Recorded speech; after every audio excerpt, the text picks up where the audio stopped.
Hello students, मैं Pappu Khan. All of you good morning. आवक बीजी पादपों के अंदर जन्म के बारे में डिस्कस कर रहे थे। इस यूनिट के अंदर लगातार हम और अब इस चैप्टर का, इस यूनिट का हम ये कह सकते हैं लास्ट टॉपिक चल रहा है, और वो चल रहा है बहुभ्रूणता, पॉली एम्ब्रियोनी। क्या बोलेंगे इसको? Poly embryony. पॉली एम्ब्रियोनी क्या होती है? सामान्यतः जो होता है एक बीज में एक ही भ्रूण पाया जाता है, एक बीजांड से एक ही भ्रूण का विकास होता है। किंतु कभी कभी क्या होता है कि जो एक बीज या एक बीजांड में एक से अधिक भ्रूणों का विकास हो जाता है, एम्ब्रियो का निर्माण हो जाता है, तो इस घटना को क्या कहते हैं? हम पॉली एम्ब्रियोनी कहते हैं। क्या बोलते हैं? पॉली एम्ब्रियोनी कहते हैं। अब ये जो घटना है आवक बीजी पादपों के अंदर ये बहुत कम पाई जाती है, कुछ ही पादपों के अंदर, ये कुछ कुलों के अंदर ही पाई जाती है, कुछ फैमिली के अंदर ही पाई जाती है।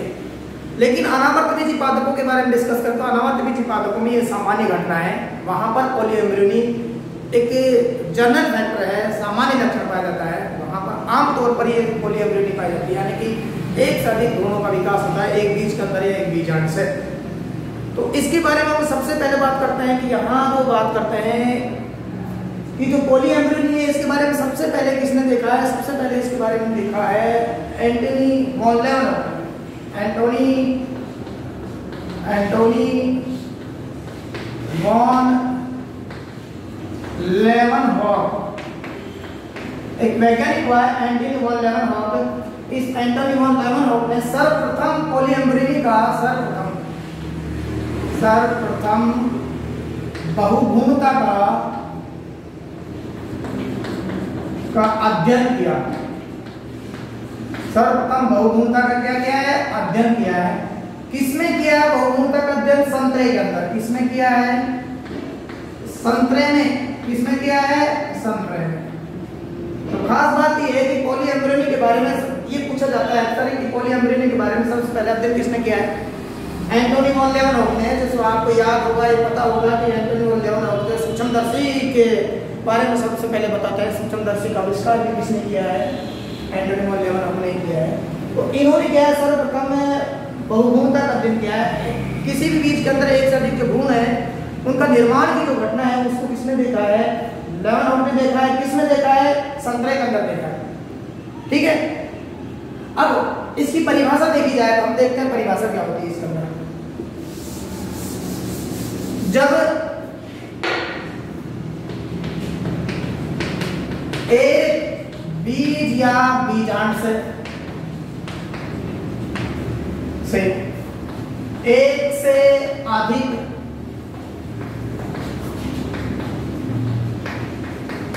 भ्रूणों का निर्माण होता है, भ्रूणों का निर्माण होता है, तो इसे बहुभ्रूणता कहते हैं। इसे क्या कहेंगे? बहुभ्रूणता कहते हैं, पॉली एम्ब्रियोनी कहेंगे। ये क्या है? इसकी परिभाषा। ठीक है। अब हम दूसरी बात करें। यहाँ पर दूसरी बात है अनावर्त बीजी पादपों में। अनावर्त बीजी पादप बोले तो जिम्नोस्पर्म। जिम्नोस्पर्म्स में बहुभ्रूणता सामान्य घटना है। सामान्य घटना है। जबकि आवक बीजी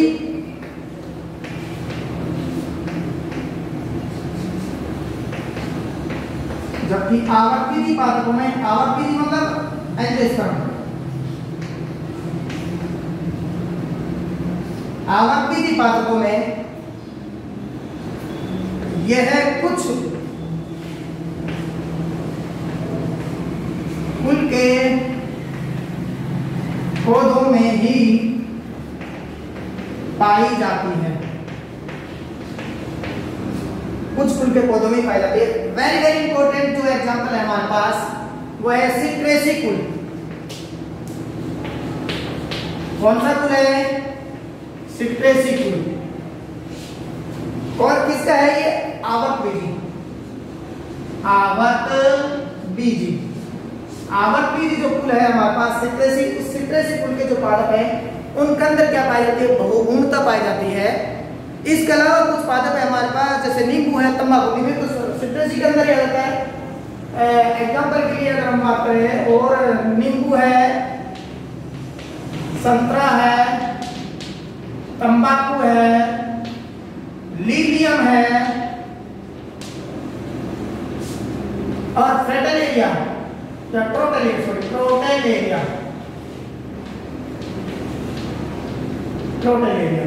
ये जो एग्जाम्पल है हमारे पास, ये एग्जाम्पल इनके अंदर क्या पाया जाता है? बहुगुणता पाई जाती है। ये सारे कैसे हैं? आवत बीजी। कैसे हैं? आवत बीजी प्लांट है। तो आवत बीजी पादपों के अंदर एक एग्जाम में पूछा जाता है, कॉम्पिटिटिव लेवल पर बहुत अच्छा क्वेश्चन बनता है, बोर्ड एग्जाम पर भी लेवल पर पड़ता है कि बहुगुणता के उदाहरण दीजिए। बहुगुणता के उदाहरण दीजिए, तो बहुगुणता के उदाहरण सिट्रस कुल के प्लांट्स आवत बीजी के अंदर। अनावत बीजी की तो बात ही छोड़ो, अनावत बीजी में सामान्य लक्षण पाया जाता है, इसकी कोई बात ही नहीं है, स्पेशल कोई एग्जांपल नहीं है। लेकिन स्पेशल एग्जांपल कहाँ पूछा जाता है?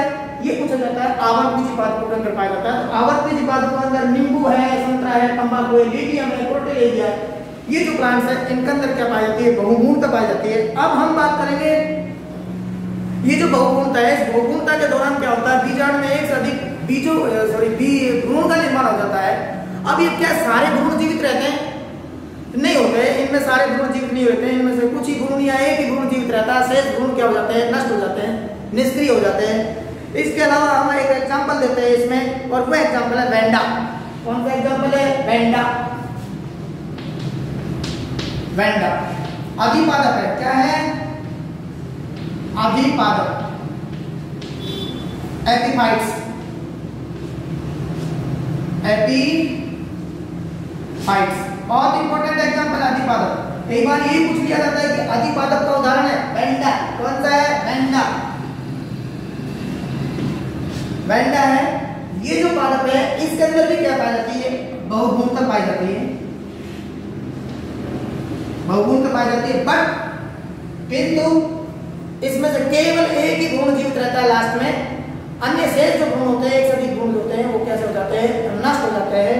तो इस प्रकार हमने बहुगुणता की परिभाषा देखी, उसके बारे में सर्वप्रथम अध्ययन किसने किया, सामान्यतः किसमें लक्षण पाया जाता है, और विशिष्ट रूप से आवत बीजी पादपों के अंदर ये किसमें पाया जाता है? बहुगुणता बहुत इंपॉर्टेंट स्टार है, अनलिमिटेड स्टार का प्रश्न नहीं है, कई बार पूछा गया है। सिट्रेसी कुल कई बार पूछा गया है ये क्वेश्चन। जितने स्टार लगाए जाए उतने स्टार कम है इसके लिए कि बहुगुणता पाई जाती है। सिट्रेसी कुल के अंदर नीट लेवल पर क्वेश्चन पूछा गया है, आरटीसी लेवल पर क्वेश्चन पूछा गया है, एक बार हमारे पास रीट में भी एक क्वेश्चन पूछा गया है। ठीक, तो नेक्स्ट बात करेंगे किसके बारे में बात करेंगे कि आप जो आवत बीजी पादप होते हैं उनके अंदर जो बहुगुणता होता है उसका कारण क्या है, उसके बारे में डिस्कस करेंगे। तो यहाँ पर हम देखें आवत बीजी पादपों के अंदर बहुगुणता के कारण क्या हो सकते हैं। तो सबसे पहले बात है प्राक भ्रूण, जो प्राक भ्रूण होता है, प्रोएम्ब्रियो होता है, उसका विदलन हो जाता है। प्राक भ्रूण, प्राक भ्रूण में विदलन, प्राक भ्रूण में विदलन। प्राक भ्रूण मतलब प्रोएम्ब्रियो। प्रोएम्ब्रियो हमने आवत बीजी पादपों पर भ्रूणीय विकास के बारे में बताया था। तो भ्रूणीय विकास के दौरान हमने ये बताया था कि भाई चतुष्टांग बनता है, अष्टांग बनता है, उसके बाद हार्ट शेप बनती है। संरचना कैसी बन जाती है? हार्ट शेप बनती है। हार्ट शेप जो संरचना उससे पहले की बात, हृदयाकार संरचना से पहले एक शुरुआती भ्रूण जैसी संरचना बनती है, जिसे क्या कहते हैं? प्रोएम्ब्रियो कहते हैं। इस प्रोएम्ब्रियो के कारण क्या होता था? विदलन। इसमें क्या हो जाता है? विदलन। विदलन मतलब होता है टूटना, फटना, अलग टुकड़ों में डिवाइड होना।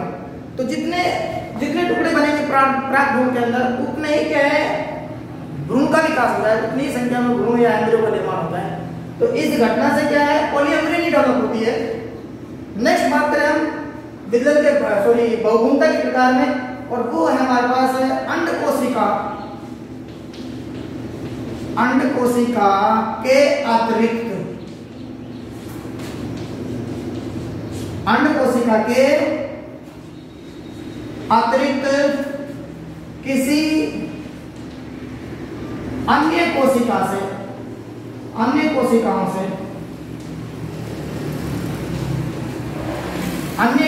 से भ्रूण का निर्माण।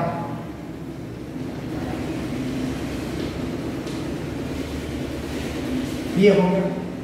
नेक्स्ट है बीजांड की किसी भी कोशिका से, बीजांड की किसी भी कोशिका से भ्रूण का निर्माण। बीजांड की किसी भी कोशिका से भ्रूण का निर्माण। ये भी हमारे पास बहुभ्रूणता के प्रकार हो सकता है। एक हमारे पास बात करते हैं कि बीजाणु की जो संरचना होती है, बीजाणुविद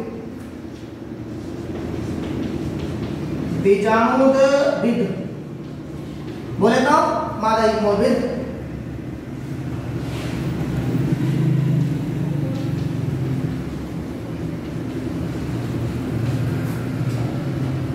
कि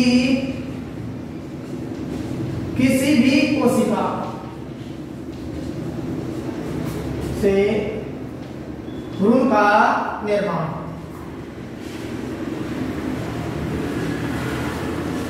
तो ये कुछ कारण है हमारे पास। प्राक भ्रूण में विदलन के कारण हो सकते हैं बहुभ्रूणता। अंड कोशिका के अतिरिक्त किसी भी अन्य कोशिका से भ्रूण का निर्माण हो सकता है। बीजांड की किसी भी कोशिका से भ्रूण का निर्माण हो, और यह फिर बीजाणुविद की जो संरचना होती है उसकी किसी भी कोशिका की सक्रियता के कारण, बीजाणुविद की कोशिका की सक्रियता के कारण, किस कारण?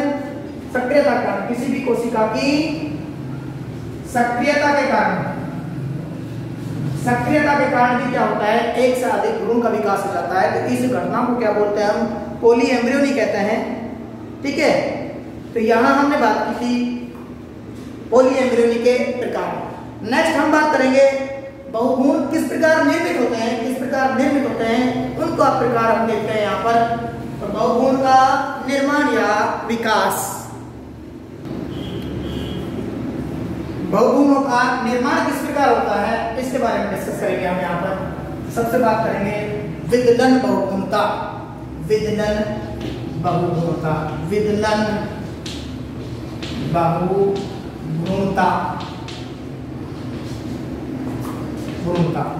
बोले तो क्लीवेज, पॉलीएम्ब्रियोनी।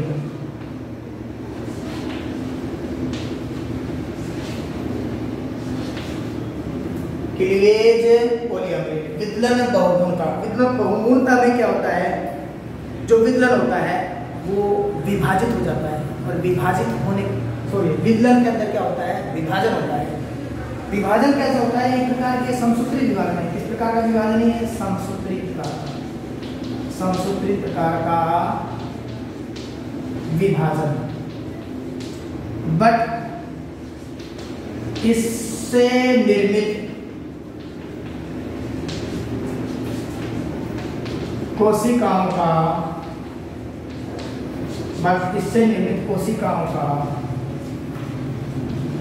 आकार घटता जाता है। यानी कि ये आकार की दृष्टि से कोशिकाएं छोटी छोटी बनती जाती है। जैसे कि ये कोई हमारे पास कोई संरचना है, कोई कोशिका है, इसमें विदलन हो जाता है। ये विदलन हो गया, 2 कोशिका बन गई, 2 से 4 बन गई, 4 से 8 बन गई। ठीक है, इस प्रकार ये कोशिकाओं का लगातार क्या हो जाता है? अब साइज तो क्या है, इनमें डिक्रीज हो रहा है, लेकिन संख्या जो है, नंबर जो है वो इंक्रीज हो रहा है। साइज क्या हो रहा है? डिक्रीज, जबकि नंबर क्या हो रहा है? इंक्रीज हो रहा है, संख्या बढ़ रही है। तो इस प्रकार का जो डिवीजन है, विभाजन है, वो कहलाता है विदलन कहलाता है। तो विदलन के कारण भी बहुभ्रूणता उत्पन्न होती है। तो उस बहुभ्रूणता को हम कहते हैं विदलन बहुभ्रूणता। अब ये सामान्यतः किसमें पाई जाती है? जायगोट के अंदर पाई जाती है, युग्मनज के अंदर। किसमें पाई जाती है? युग्मनज में पाई जाती है, जिसे हम जायगोट बोलते हैं। युग्मनज पता है क्या होता है? निषेचन के फलस्वरूप जो निर्मित कोशिका होती है ना, निषेचन के फलस्वरूप जो निर्मित कोशिका होती है उसे क्या कहते हैं? युग्मनज। युग्मनज में विदलन। युग्मनज में वितरण। नेक्स्ट हम बात करते हैं प्राक भ्रूण में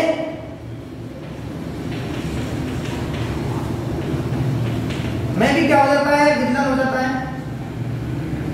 प्राक भ्रूण में वितरण के कारण भी क्या है, बहुभ्रूण बनते हैं, पोली एम्ब्रियोज बनते हैं। नेक्स्ट प्राक भ्रूण जो होता है वो शाखित हो जाता है, भ्रूण के शाखित होने से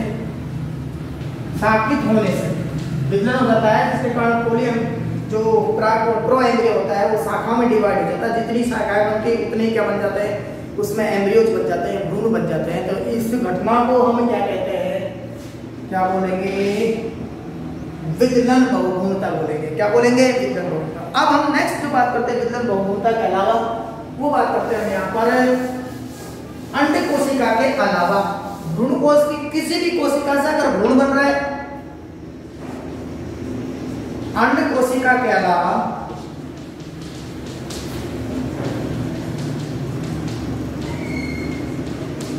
भ्रूण कोश की किसी भी कोशिका से भ्रूण का निर्माण, जैसा कि हमने पहले बताया था कारण में, तो यहाँ पर भी क्या है, अंड कोशिका के अलावा जो भ्रूण कोश है, उस भ्रूण कोश के अंदर बहुत सारी कोशिकाएं पाई जाती है, जैसे कि सहायक कोशिका होती है, प्रतिमुखी या प्रतिध्रुवी कोशिकाएं होती है। ये सारी कोशिकाएं अगर किसमें डेवलप हो जाए, भ्रूण में डेवलप हो जाए, तो इस घटना को क्या बोलेंगे, पोली एम्ब्रियोनी कहेंगे। क्या बोलेंगे इसको, हम पोली एम्ब्रियोनी कहेंगे। नेक्स्ट हम बात करते हैं आगे, बीजांड में एक से अधिक भ्रूण कोश का निर्माण। बीजांड में एक से अधिक भ्रूण कोशों का निर्माण।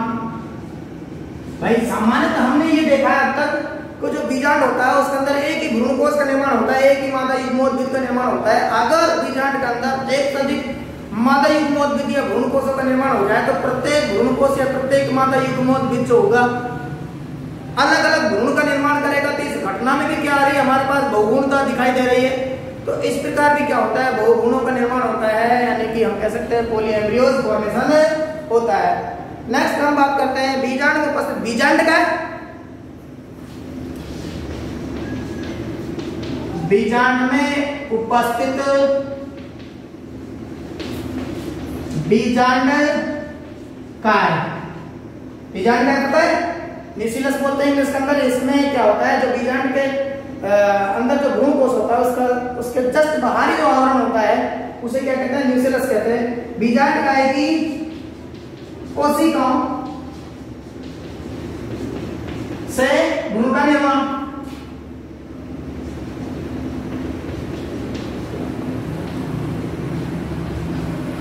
इससे न्यूक्लियस ये जो न्यूक्लियस है, इससे भी क्या होता है, इसकी जो कोशिका होती है द्विगुणित होती है, और ये कोशिका अगर प्रेरित हो जाए भ्रूण निर्माण के लिए तो एक से अधिक भ्रूण का निर्माण हो सकता है। तो यहाँ भी हम क्या देख सकते हैं, पोली एम्ब्रियोनी देख सकते हैं। तो इस भ्रूणता को क्या कहते हैं, अपस्थानिक भ्रूणता भी बोलते हैं। क्या बोलते हैं इसको, अपस्थानिक भ्रूणता। क्या बोलेंगे इसको, अपस्थानिक भ्रूणता। इंपॉर्टेंट स्टार, इंपॉर्टेंट है, 3 स्टार वाला क्वेश्चन है। अपस्थानिक भ्रूणता क्या होती है, जब भ्रूण का निर्माण, जब एक से अधिक भ्रूण का निर्माण किससे होता है, बीजांड काय की कोशिका से होता है। तो इस घटना को बोलते हैं अपस्थानिक भ्रूणता या एडवेंटिव पोली एम्ब्रियोनी कहा जाता है।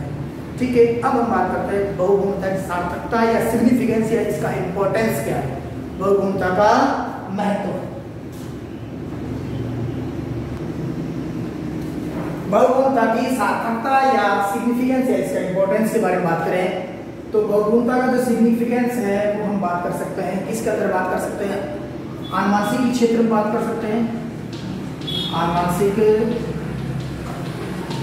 क्षेत्र, उद्यान विज्ञान के अंदर कृषि विज्ञान के अंदर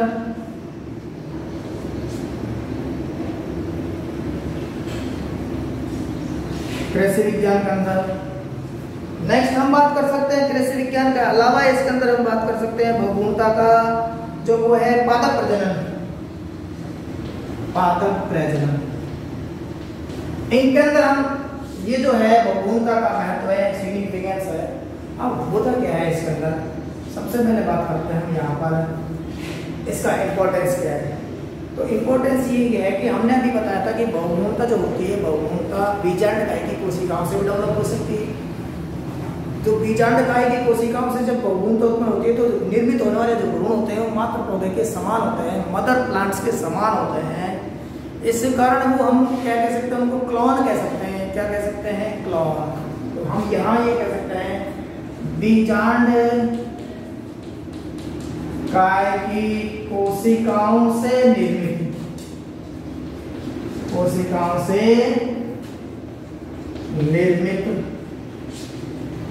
भ्रूण, बीजांड काय की कोशिकाओं से निर्मित जो भ्रूण होते हैं, निर्मित भ्रूण मात्र पादप के समान होते हैं।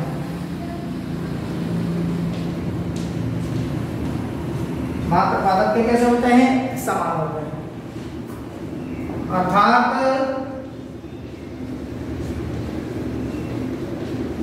क्लोन होते हैं। क्या होते हैं? क्लोन होते हैं। एक तो ये मतलब। नेक्स्ट हम बात करते हैं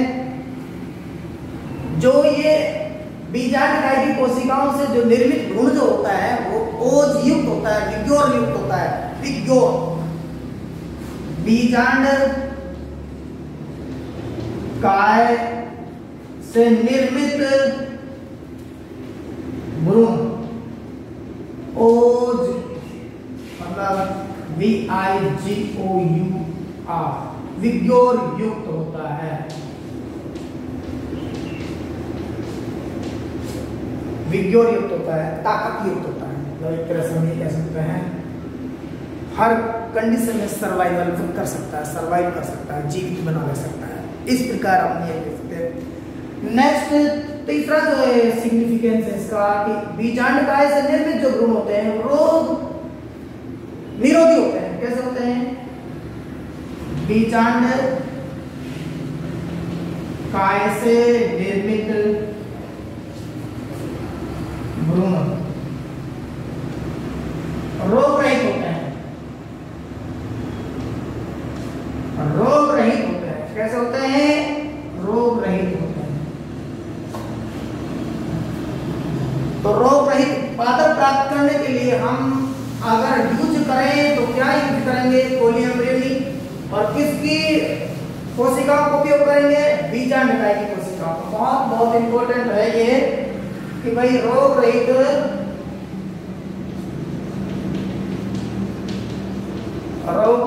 बहुभ्रूण प्राप्त करने के लिए, रोग रहित बहुभ्रूण प्राप्त करने के लिए बीजांडकाय कोशिकाओं का उपयोग किया जाता है।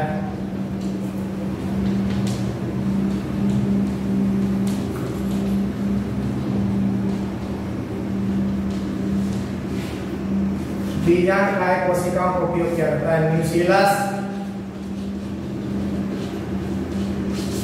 न्यूसिलस का उपयोग किया जाता है। कंपटीशन एग्जाम के लिए बहुत इंपॉर्टेंट है, स्टार वाला प्रश्न। नेक्स्ट हम बात करते हैं कि भाई ये हो गया हमारे पास। तो अगुणित भ्रूणों का निर्माण भी किया जाता है। इससे अगुणित भ्रूण का निर्माण कैसे? बहुभ्रूणिता के अंदर यहाँ पर जो बीजांड हम कह सकते हैं भ्रूण कोश कह सकते हैं। भ्रूण कोश की जो अगुणित कोशिकाएं हैं, जैसे सहायक कोशिका है, जैसे प्रतिध्रुवी कोशिका है, इनसे एक से अधिक प्रकार के भ्रूण का निर्माण हो रहा है। तो ये जो भ्रूण होंगे वो परस्पर कैसे होंगे? अगुणित होंगे, अगुणित शरीर संरचना वाले होंगे। तो अगुणित भ्रूण के निर्माण में भी ये क्या होता है? सहायक होता है, यानी कि पोलियम्ब्रियनी काम आती है।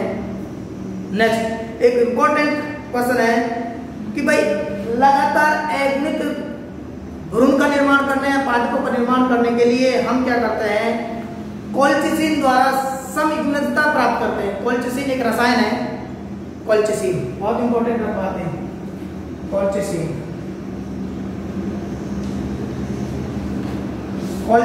एक रसायन है, कोल्चिसिन रसायन। इस रसायन ये क्या करता है, समयुग्मनता बनाए रखता है, समयुग्मनता बनाए रखता है, समयुग्म होमोजाइगोसिटी।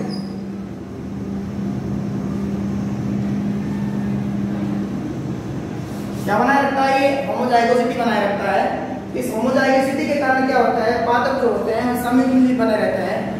कोल्चिसिन एक्चुअली क्या होता है, कोशिका विभाजन होता है ना, उस कोशिका विभाजन के दौरान जो तंतुओं की जो गति होती है, मूवमेंट होती है, उसको अवरुद्ध कर देता है, जिसके कारण जो गुणसूत्र होते हैं मिड प्लेट पर ही बने रहते हैं, और गुणसूत्र जो होते हैं विपरीत ध्रुव की ओर जाते हैं, तो विपरीत ध्रुवों पर नहीं जा पाते हैं और केवल द्विध्रुवित अवस्था में ही बने रहते हैं। तो इस घटना को क्या बोलते हैं, होमोजाइगोसिटी होते हैं। बहुभुमता के द्वारा क्या है, हम होमोजाइगोसिटी जो है इसकी वंशावली को विकसित कर सकते हैं। ठीक है, तो इस प्रकार हमने बात की थी बहुभुमता की सिग्निफिकेंस या महत्व के बारे में।